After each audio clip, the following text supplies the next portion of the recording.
अहम खबर की तो मध्य प्रदेश से जुड़े इस वक्त की बड़ी खबर, राज्यसभा चुनाव से जुड़ी इस वक्त की ये बड़ी खबर हम आपको बता रहे हैं। पल पल की अपडेट लगातार आप INS 24/7 पर देख रहे हैं। और राज्यसभा चुनाव को लेकर जिस तरह से सरगर्मियां जो है मध्य प्रदेश में देखने को मिल रही है, INS न्यूज पर हम एक्सक्लूसिव अपडेट आपको लगातार बता रहे हैं। तो इसी बीच ये बड़ी खबर निकलकर सामने आ रही है। क्या बड़ी खबर है, इसके लिए ज्यादा जानकारी के लिए बात करेंगे। INS हरिभूमि के प्रधान संपादक हिमांशु द्विवेदी जी हमारे साथ जुड़ गए हैं। सर, मैं आपसे ही जानना चाहूंगी कि इस वक्त क्या बड़ी खबर निकलकर सामने आ रही है राज्यसभा चुनाव को लेकर। राज्यसभा चुनाव केवल मध्य प्रदेश में नहीं हो रहा है, देश के अन्य राज्यों में भी राज्यसभा चुनाव को लेकर सरगर्मी तेज है। तो अभी जो मेरे पास जानकारी है वो मध्य प्रदेश को लेकर नहीं है। मध्य प्रदेश के संदर्भ में तो हम बता चुके हैं कि भारतीय जनता पार्टी ने सैद्धांतिक फैसला ले लिया है कि वो तीसरा प्रत्याशी भी मैदान में उतारेगी और वो प्रत्याशी कांग्रेस के अधिकृत प्रत्याशी को चुनौती देगा। पर अब जो हमारे पास खबर है वो छत्तीसगढ़ और झारखंड से जुड़ी हुई है।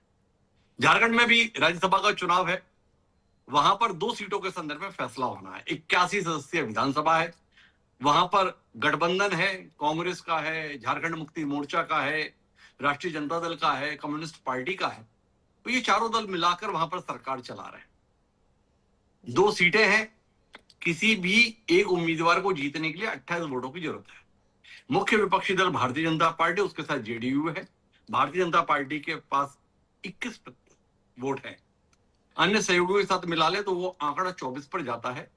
स्पष्ट बहुमत के संदर्भ में सीधे तौर पर 4 वोटों की कमी है।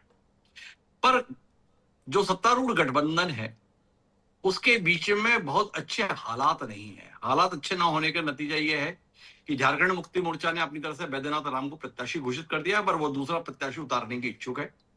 कांग्रेस से टकराव के चलते कांग्रेस ने प्रणव जी को अपना प्रत्याशी घोषित किया हुआ है।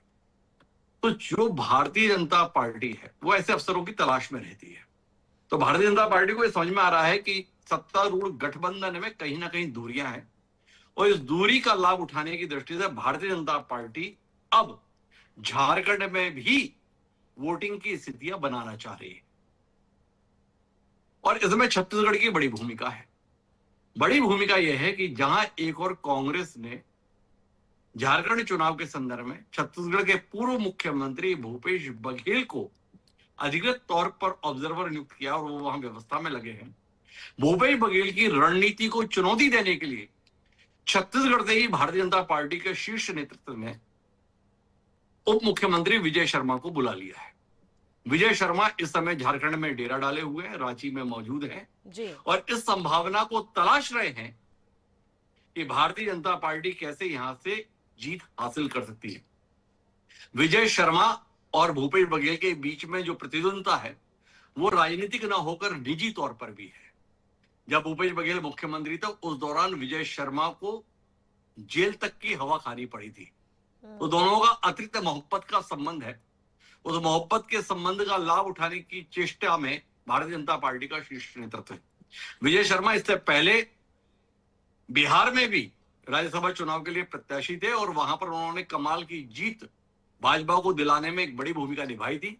इस ट्रैक रिकॉर्ड के चलते भी विजय शर्मा को एक बार फिर याद किया गया है। हम देख रहे हैं कि विजय शर्मा लगातार अपनी राजनीतिक हैसियत राष्ट्रीय फलक पर बढ़ाते जा रहे हैं।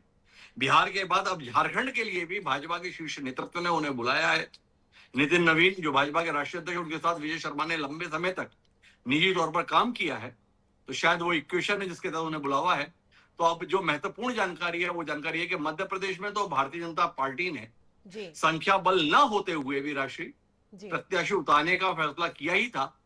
झारखंड में भी भारतीय जनता पार्टी महज 21 विधायक होते हुए भी प्रत्याशी उतारने की तैयारी में है। तो ये सबसे बड़ी जानकारी अभी हम अपने दर्शकों से साझा कर रहे हैं और झारखंड के संदर्भ में छत्तीसगढ़ के 2 शीर्ष नेता आपस में टकराएंगे, एक तरफ भूपेश बघेल और दूसरी तरफ विजय शर्मा।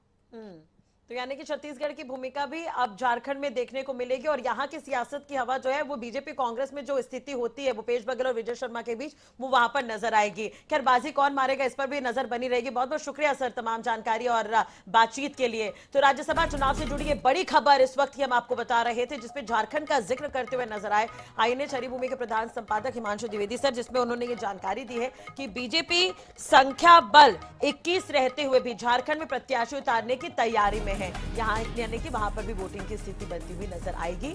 और सबसे अहम बात यह है कि जिस तरह से नोकझोंक की स्थिति हमारे प्रदेश में देखने को मिलती है, यानी कि छत्तीसगढ़ में पूर्व मुख्यमंत्री भूपेश बघेल और डिप्टी सीएम विजय शर्मा के बीच, तो वो झारखंड में भी देखने को मिलेगी, क्योंकि कांग्रेस ने जिम्मेदारी दी भूपेश बघेल को, उसके बाद बीजेपी ने अब जिम्मेदारी दे दी है विजय शर्मा को।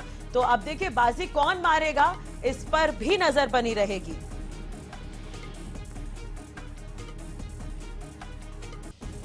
तो आपको बता दें कि झारखंड में सियासी गणित क्या है, जैसा कि अभी जानकारी भी हम आपको दे रहे थे। झारखंड विधानसभा 81 विधानसभा सीटें हैं, जहां मुमो के 34 हैं, कांग्रेस के 16 हैं, राजद के 4 और भाकपा माले के 2 विधायक हैं। इस तरह इंडिया गठबंधन के पास कुल 56 विधायक है, वहीं बीजेपी के 21 और जदयू के 1, आजसू के 1 और लोजपा के 1 विधायक समेत एनडीए के पास कुल 24 विधायक हैं और 1 विधायक जेएलकेएम के जयराम कुमार महतो है। तो झारखंड से जुड़ी ये बड़ी खबर हम आपको बता रहे थे, क्योंकि राज्यसभा और भी राज्यों में चुनाव होने हैं, जिसे देखते हुए ये बड़ी खबर और एक्सक्लूसिव जानकारी INS 24/7 पर।